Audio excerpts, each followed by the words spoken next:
Okay, so for the next big chunk of this class, actually the majority of the rest of it, we're going to go through each instrument. We're going to go through everything in this list. Not exactly in order though. Here they're just kind of in alphabetical order, and I kind of want to do it a little bit more systematically. So we are going to start with analog, which we've already been looking at, so it'll be familiar, but we're going to go into a little bit more detail. And then we're going to move into operator because it's similar to analog but kind of souped up. And then we'll move through all of these eventually. Now, the way we're going to do this is I may not explain every single button and knob.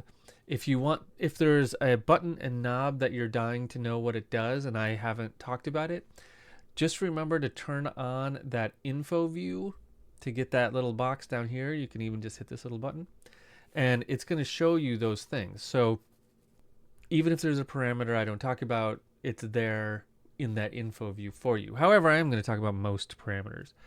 We're going to walk through looking for our 4 different areas.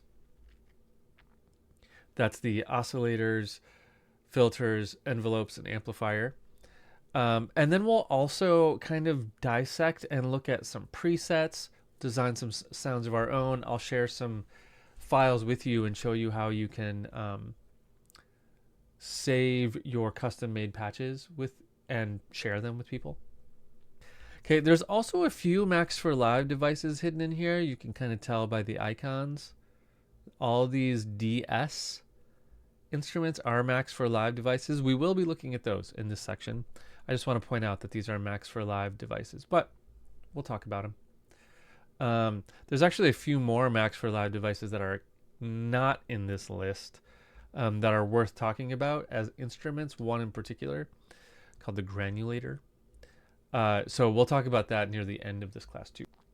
Okay, and then just last thing I'll say on this topic before we dive in is just remember the common things that all instruments do. If you want an instrument on a track, you load it in or load in a preset. You can put in audio effects after it. You can put MIDI effects before it. Okay? So with that in mind, let's dive in a little bit deeper into analog.